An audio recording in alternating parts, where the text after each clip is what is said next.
afternoon. Just a reminder, there'll be a invited section of the live for 10 o'clock UK time. Just wait for the microphone and state your name, who you work for, before asking your question. Thank you. If you just bear with us 20 seconds, guys. Thank you.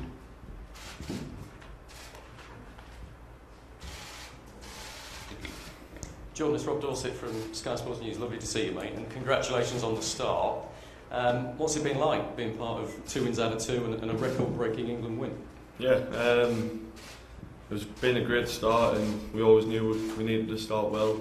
Tunisia game was a massive game in tournament football. You need to get your first win, and we're building momentum. And first 2 wins, qualified. That was part 1 done, and now we've got Belgium coming against, and be a good side. But that's what the games we wanted to be playing in. How much have you seen of the scenes back home? There's a big heat wave going on back in the UK, and some pretty big celebrations connecting with what you guys are doing. Yeah, in our squad we know the ability we've got, and we know how capable we can go and how far we can go, and we know if we're performing, the fans will be happy at home, and all my mates are. So. Have you? They've been talking to you? Yeah. I've been getting all the Snapchats from them as well, so I think they're enjoying themselves. So as long as we're performing, it's good. What have they been saying to you? No, just over the moon really. Like I say, a few friends coming out as well, and with my family. So it's been a good start, but we need to progress. We hear that England have been practising penalties in training, and we've seen firsthand in the games what it's like. But what's it like to face Harry Kane taking a penalty? Well, he's a top forward for starters, and that's his main game, finishing. And I was watching from obviously my end of the goal, and his 2 pens the other night were top drawer, and he's been practising and practices every day on them. So we're believing him to finish them, and he put them away with no pressure. If he hits them like that, from a goalkeeper's perspective, are they unsavable? Pretty much, you've got to do a lot of guessing. But yeah, the power behind it and the accuracy, both pens were exactly the same really. So yeah, pot luck really, but when Harry's finishing like that, you've got no chance. I think there's been a bit of sympathy for you, conceding 2 goals in 2 games, and you had absolutely no chance with either of them. But I know how much you pride yourself in clean sheets. Does that knock the gloss off it a tiny bit for you? Yeah, it was a bit disappointing not to get the clean sheet against Panama the other night, and but it's a team performance, and 6 goals, 5 in the first half was an unbelievable performance. But as defenders, goalkeepers, as a full team, I think we want to keep clean sheets, and the further we go in the tournament, clean sheets win games, and that's our mentality. It was a closed training session today. Has the manager told you the starting 11 against Belgium? No, nothing yet. The keeper's worked a bit on Belgium's style of play, and we did our keeper work, but nothing's been said yet. He said he'll make a few changes. Does that make it difficult from your perspective, because you don't know whether you're going to be starting? No, not really. It's a team game. There's 23 players, and all 23 who's in the squad, all fighting for the places, and it's so tough to call who's going to play, because the ability in the squad's unbelievable, and that's what will take us as far as we can go. I don't know if you've seen any of the discussions about possibly it might help England to finish runners-up in the group, and possibly get an easier run through the tournament as if and when, and hopefully you progress. I mean, it could avoid Brazil, Germany, Sweden in the quarterfinals if you were runners-up. What do you make of that? Our mentality is to win every game we're playing, and we want to win every game, and I feel like if we win every game, it just keeps building momentum to keep going in the tournament. And we know Belgium's a top opponent, and we need to be on our A game to get the win. And I feel our squad in the camp, we want to win every game we're playing, so we can't be looking into that. And finally from me, if you do win this one, do you accept it's a step up and it's an even bigger sign of success in this team? And I wonder whether you fear the expectation levels might grow. There wasn't much expectation levels on this England team before you came out here. You've impressed an awful lot of people. Are you worried that expectation might grow and with it some pressure? No, I think our mental side of the games in our squad's unbelievable, and we faced, before the World Cup started, we've faced four of the top 10 in the world, and we held our own and played very good football and clean sheets as well, and so we're ready to face these big teams, and we know how good we are, and we know what to expect from ourselves. John, hi, Steve Scott from ITV News. Just go back to the Tunisia game and the penalty, which you nearly got. I understand before that you weren't quite sure which way you were going to dive. Can you tell us what was behind that? And you got hold of Ashley Young to help you out. Yeah, obviously we do a bit of research on the penalties, and the lad who scored it has never took a pen before, so I was struggling where to go. And if you look at the pen again, he's looked at me all the way, so I couldn't dive too early. And unfortunately, I just didn't get there in the end, but got our fingertips and went the right way, which is promising. So what, you asked Ashley to go over to the bench? Yeah, like I say, we did our research. I know Wabby from Sunderland days, and he normally takes him, and he must have been a bit scared, but like I say, I didn't know where he was going to go. I wasn't sure if they had any research, but like I say, it was his first pen. Gareth, as you've already said, has always said he's going to make changes for this game. Does the whole squad buy into that? Does it understand why he's got to do that and why he will do that? Yeah, I think so. I think, like I said, the whole squad's here to play football, and everyone wants to be playing football, and the starting 11's never going to finish the starting 11, and people who come on, they need to be fresh, so it gives an opportunity for a couple of few lads maybe to get some minutes under the belt, and when called upon, they're fresh.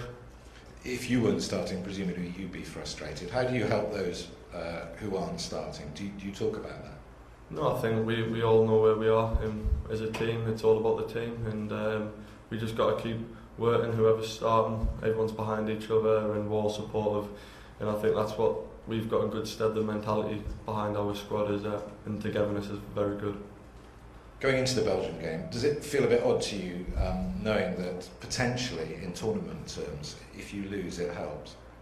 Yeah, it's a bit different, but like I say, it's momentum, and we want to keep that momentum going, and our mentality is to go and win every game we can, and we don't want to be thinking that any other way.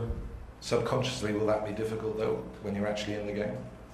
No, like I say, our squad, we just want to keep winning and winning, and that'll put us in good stead. It doesn't matter who we could play next, because to get as far as you can, to get the final, you're going to have to play these top teams, and either way you're going to have to play them, so play them early, and that's how it's going to be.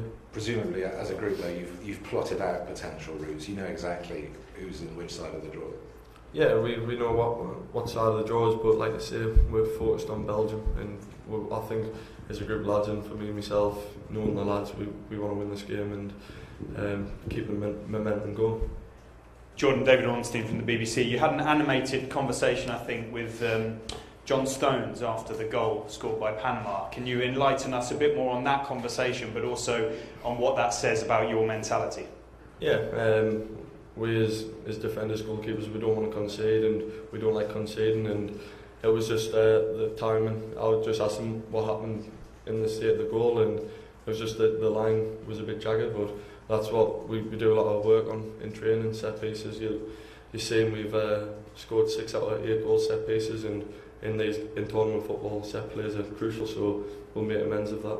Yeah, there's been a lot said and written about that, the specific work that the squad's doing on the training ground, Steve Holland, Alan Russell, etc. Can you explain a bit more on how diligent the preparations are for specific scenarios? Yeah, we do all our training, and at the end we'll do 10 minutes of set plays probably every day, and the attacking set plays go one side, defending set plays do the other, so we're always ready, and on scenarios we'll make sure we're ready. What makes this England squad so, at the moment, exciting, happy, playing such good football? You've played in a number of different club teams, England age group teams. What is it about this squad that's going so well at the moment? I think it's our togetherness is the main thing, and the mentality of us is unbelievable. And but the football we're playing and the freedom we've got, and we know the stages of the game, scenarios. We've worked on it in training with the gaffer and Steve, and we know what we need to do to win games and defend games and keep a clean sheet. The quality of the opposition now steps up by ranking and reputation. Belgium, then a last 16 game early next week. What do you think that England need to do to make sure that England beat those teams? What needs to be worked upon? Yeah, definitely set plays is crucial, and we'll keep working on them.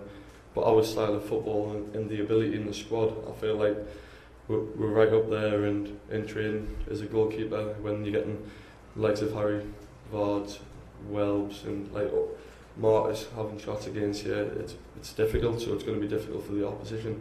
And we know our defence is very strong. So throughout the team, we've got a huge ability.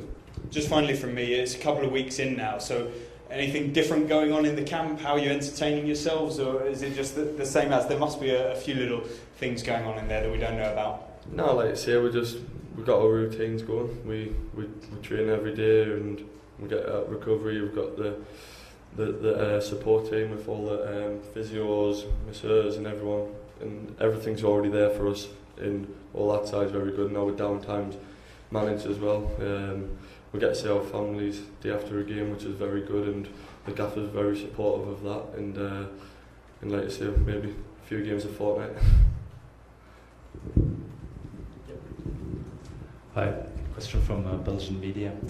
From Belgian camp, we hear that they are not too concerned too much about winning the game. So how strange would it be for you as a keeper facing attackers who maybe wouldn't be too keen to score against you? Yeah, well, if that's how they feel, it'll make my job easy if they don't want to score, so they won't have any shots. So, but like you say, we're ready for them, and we're ready to win the game as a group of lads, and we want to finish top of the group. Do you know how many Belgian players scored against you in the Premier League? You might know better than me, Yeah, but not too much. Nah, not too many, and hopefully get the clean sheet come Thursday. Okay, if we end the live section there, questions now will be 10 p.m. UK time embargoed. Okay. Jordan.